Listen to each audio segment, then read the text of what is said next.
दोस्तों कि किसी भी लोकतंत्र की बुनियाद होती है सवाल पूछना, क्योंकि ये सवाल ही तो हैं जो सरकारों को डराते हैं। क्यों? क्योंकि जब लोग सवाल पूछेंगे, इसका मतलब उनके अंदर किसी भी चीज़ को लेकर डिससैटिस्फैक्शन है, संतुष्ट नहीं है वो। और अगर उनको सवालों के जवाब नहीं मिलते हैं, तो फिर वो और सवाल पूछते हैं और फिर वो सवाल सरकार के ऊपर एक बड़ा सवाल बन जाते हैं।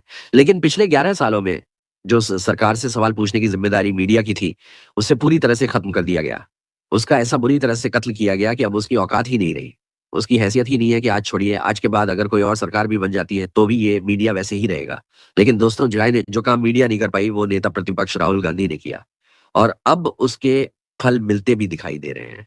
राहुल गांधी के सामने पहली बार चुनाव आयोग ने ऐसे संकेत दिए हैं, जैसे कम से कम उनके सवालों को एड्रेस तो किया जा रहा है।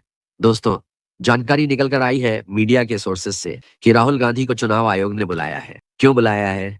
ये भी मैं आपको बताऊँगा और इस बुलावे के पीछे क्या मंशा हो सकती है चुनाव आयोग की, ये भी जानना ज़रूरी है। लेकिन दोस्तों, क्या आपको याद होगा, राहुल गांधी ने कुछ दिन पहले एक आर्टिकल लिखा था। बाकायदा उन्होंने ऐसे आर्टिकल से देश के प्रमुख अखबार भर दिए थे, चाहे मराठी के अखबार हों, हिंदी के हों, इंडियन एक्सप्रेस अंग्रेज़ी हो, इनफैक्ट लखनऊ का एक उर्दू अखबार भी शामिल था। राहुल गांधी ने अलग-अलग भाषाओं के अखबारों में संपादकीय लिखा और ये संपादकीय चुनाव की चोरी का पूरा खेल को लेकर था। दैनिक जागरण में उनका आर्टिकल छपा और उसके ज़रिए राहुल गांधी ने बताया कि कैसे चुनाव आयोग ने महाराष्ट्र चुनाव में धांधली की, कैसे चुनाव आयोग में नियुक्ति होती है, कैसे एम्पायर को पहले से सेट कर लिया जाता है। चुनाव आयोग में जो मुख्य चुनाव आयुक्त हैं, उन्हें सरकार अपनी मर्ज़ी से बैठा देती है। इसके बाद वोटर लिस्ट में फर्ज़ी मतदाताओं को जोड़ा जाता है। बाकायदा महाराष्ट्र के विधानसभा क्षेत्र का राहुल गांधी ने ज़िक्र किया। इसके अलावा कैसे मतदान प्रतिशत बढ़ा-चढ़ाकर दिखाया जाता है। जहाँ बीजेपी को जीतना होता है, वहाँ टारगेट कर फर्जी वोटिंग करवाई जाती है और बाद में सबूतों को या तो मिटा दिया जाता है या छिपा दिया जाता है।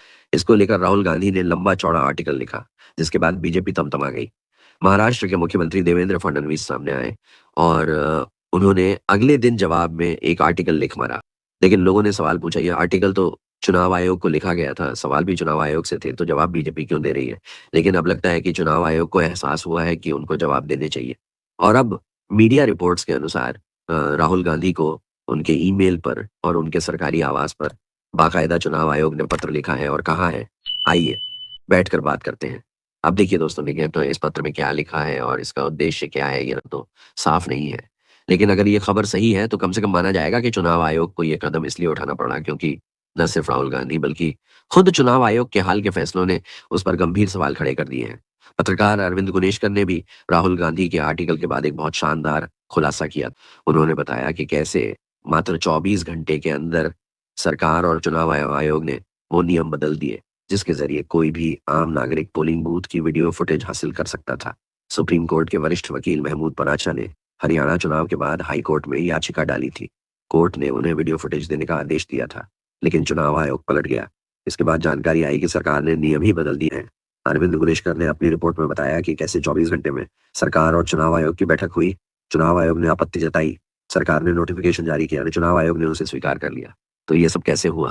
अब स्थितियां ये हैं दोस्तों कि चुनाव आयोग पर इतने गंभीर सवाल खड़े हो गए हैं कि अंततः उसे स्वयं सामने आना पड़ा और राहुल गांधी से कहना पड़ा, आइए बैठते हैं, बात करते हैं। लेकिन बड़ा सवाल ये है दोस्तों, राहुल गांधी तो सार्वजनिक रूप से ये सवाल पूछ चुके हैं, प्रेस कॉन्फ्रेंस में भी बोले, अखबारों में आर्टिकल भी लिखे। तो फिर उनको बंद कमरे में बुलाकर चुनाव आयोग क्या बात करेगा? कहीं ऐसा तो नहीं कि ये भी सिर्फ रस्म अदायगी है कि देखिए राहुल गांधी ने सवाल उठाए, हमने उनको बुलाया, अब वो आए ना आए, ये तो उनका फैसला है। हालाँकि अगर राहुल गांधी को वाक़ई में ऐसा इन्विटेशन मिला है, तो उन्हें ज़रूर जाना चाहिए। लेकिन असली सवाल यही है, राहुल गांधी को बुलाकर चुनाव आयोग क्या बताएगा? जबकि पूरा देश जानता है कि पिछले हफ्ते चुनाव आयोग ने एक बेहद अजीब फैसला किया था। दोस्तों, चुनावी प्रक्रिया की एक सीसीटीवी फुटेज होती है, जो एक निश्चित समय तक सुरक्षित रखी थी। लेकिन चुनाव आयोग ने कहा है, अब हम ये फुटेज सिर्फ 45 दिन तक ही रखेंगे, फिर डिलीट कर देंगे। भाई, ऐसा भी क्या डेटा प्रेशर है? देश में हर दिन तो चुनाव नहीं हो रहे। एक राज्य में 5 साल में 1 बार चुनाव होता है। देश में भी लोकसभा चुनाव हर 5 साल में होता है। ऐसा तो नहीं कि रोज़-रोज़ वोटिंग हो रही है। फिर भी चुनाव आयोग कहता है, हम फुटेज 45 दिन में डिलीट करेंगे। वजह क्या बताई? इससे कन्फ्यूजन फैलता है। लोग बार-बार माँगते हैं। भ्रम की स्थिति पैदा होती है। मतलब जो चीज़ सबूत होनी चाहिए, वो भ्रम बन गई। अगर किसी को चुनाव पे सवाल है, किसी उम्मीदवार को असंतोष है, तो सिर्फ 45 दिन में फुटेज मांग लो, नहीं तो भूल जाओ। और दोस्तों मत भूलिए, इस बार वोटिंग परसेंटेज का डेटा आने में 10-10 दिन लग रहे थे, जबकि अब तो सब कुछ डिजिटल हो गया है, 5G है, जियो का फ्री डाटा है, क्लाउड स्टोरेज है। तो फिर भी चुनाव आयोग को वोटिंग परसेंट बताने में इतना वक्त क्यों? कभी बैलेट पेपर के ज़माने में भी ऐसा नहीं हुआ करता था। पूरा लोकसभा चुनाव इन्हीं सवालों के इर्द-गिर्द हुआ। हरियाणा चुनाव के वक्त भी ये सवाल उठे, महाराष्ट्र चुनाव में भी यही सवाल उठे। लोगों को लगा राहुल गांधी भूल जाएंगे, लेकिन उन्होंने हाल में फिर से आर्टिकल्स लिखकर मामला उठा दिया। अब क्योंकि मामला बहस में है, तो चुनाव आयोग को राहुल गांधी को बुलाना पड़ा। अब राहुल गांधी जाएं या ना जाएं, ये तो उनका फैसला है। लेकिन राहुल गांधी अकेले नागरिक नहीं है इस देश के। हम सबको, हर नागरिक को ये सवाल पूछने का हक है और चुनाव आयोग को जवाब देना चाहिए, और क्योंकि वो एक संवैधानिक संस्था है। तो क्यों ना चुनाव आयोग एक सार्वजनिक प्रेस कॉन्फ्रेंस करे और इन सारे सवालों का जवाब पूरे देश को दे, क्योंकि बंद कमरे में क्या बात होगी ये कोई नहीं जानता। आपको क्या लगता है दोस्तों? कमेंट बॉक्स में ज़रूर लिखें।